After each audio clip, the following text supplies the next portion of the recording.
Turkey. Someone fired several gunshots at the U.S. Embassy in Ankara.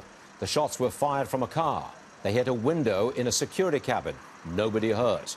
More from Turkey. The White House rejects a Turkish offer to release the American pastor in exchange for forgiveness of billions of dollars in fines on a Turkish bank.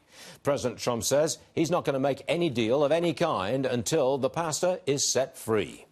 Now this, National Security Advisor John Bolton is in Israel. He's meeting with Prime Minister Netanyahu. Iran is the focus. Joining us now, David Rubin.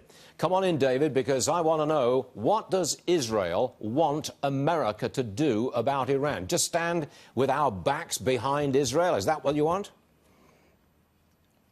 Well, that wouldn't be too bad. Look, Bolton and Netanyahu have been having some very intense discussions, and basically they're talking about Iran. There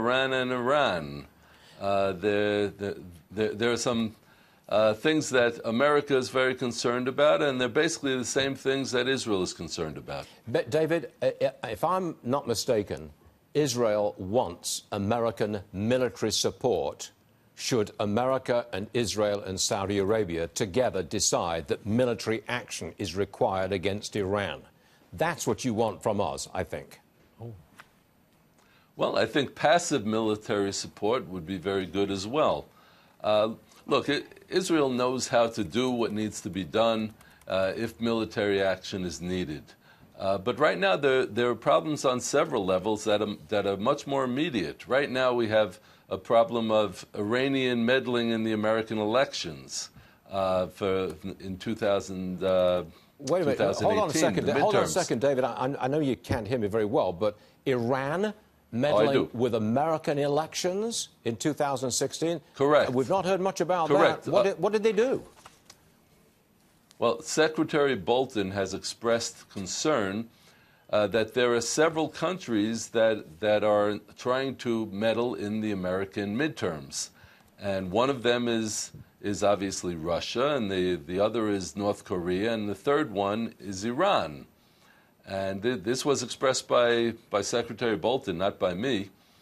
And then in addition to that, there are the obvious concerns about the Iranian nuclear program and Iranian ballistic missiles, the ballistic missiles program.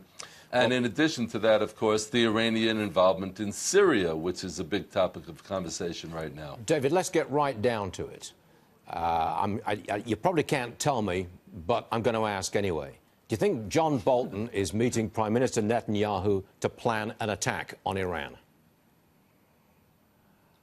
I am absolutely convinced that topic does come up in the conversation, yes. Yeah. I want to bring this to your attention. I'm sure it's not the only thing, though, Stuart. Of course, I understand. As I said, there are a lot of issues. That's a big deal, though, when we're discussing attacking another country with Israel. That's a very interesting point of view. I want to bring this to your attention.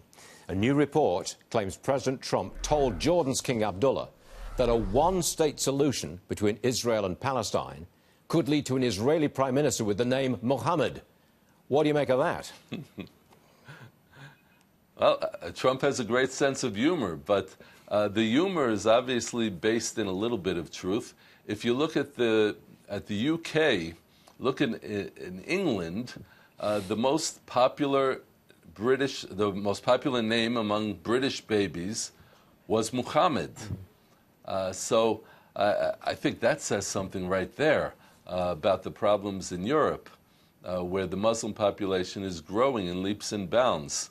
But if you look at Israel, I'm less concerned. In Israel, the two-state solution is a non-starter. Okay, the Arabs already have 20-plus countries. They don't need another country, and in fact, giving them another country in the heartland of Israel would be a disaster. What's needed is, yes, a one-state solution in which Israel has total sovereignty over its country, including Judea and Samaria, the so-called West Bank. And I think that's the solution. I'm not worried about the Arab birth rate. This year, Stuart, well, actually last year, the Jewish birth rate Since the 1940s, for the first time, the Jewish birth rate is higher than the Arab birth rate. Okay. So I'm not concerned about any population demographic threat. Okay, David, we'll leave it at that. David Rubin, as always, thanks for joining us, so we appreciate it. Okay. You're welcome, Stuart.